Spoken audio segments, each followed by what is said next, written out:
Paano ko bubuhayin si Denden 18 lang ako nun. 6 years old si Denden. Pag iniwan ko naman siya dito, siya naman yung bubugbugin. Di pumirmi na lang ako. Tiniis ko na lang.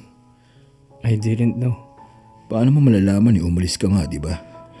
Sorry, Baste. Nung una kong nalaman na umalis ka, sabi ko, babalik yun. Si kuya pa. Nakipag-away nga yun nung nalaman niya na may umaagaw ng baon ko sa school. Araw-araw nga akong hinahatid sundo sa school nun eh. Babalik yun para sa akin tsaka para kay Denden. Hindi kami matitiis nun. Kaso, natiis mo kami.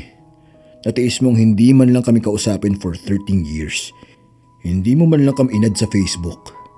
Natiis mong hindi man lang kami kumustahin. I was scared na kapag nakipag-reconnect ako sa inyo, mahahanap ako ni Papa at kapag naiisip ko yun, naalala ko lahat ng ginawa niya. Akala ko talaga dati, kukunin kami mula dito. Dadalhin mo kami sa Maynila para hindi na kami sakta ni Papa. Tangina, nagpayaman ka lang pero hindi mo kami naalala. 17 lang ako nung umalis ka. 5 years old si Denden. Wala akong kakampi dito.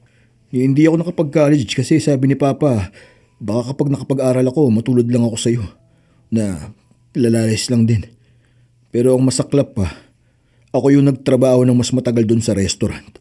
Pero sa'yo pa rin niya ipinamana. Sorry, siguro natakot lang din ako na harapin kayo. I could have been a better brother pero mas inuna ko yung sarili ko. Sorry dahil naging selfish ako. Hindi ko alam na ganun na pala kahirap yung pinagdaraanan nyo rito. Hindi ko alam kung paano ako babawi, Baste. Pero let me try. I promise you, I will be better. Hindi ka na ba babalik ng Maynila? Kasi santi ako dun. Hindi raw kasi ako magaling. Hindi ako reliable na sous chef. Kulang pa raw ako sa experience for that position. Hindi nga raw nila alam kung paano ako na-hire. Kaya ba, atat na atat kang patunayan yung sarili mo dito? Oh, I want to prove them wrong and in doing so, nasaktan ko kayo. Sorry dahil mas pinairal ko yung ego.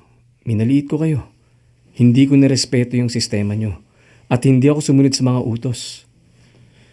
I'm sorry, Baste. I promise. Simula ngayon, ibababa ko na yung ego ko.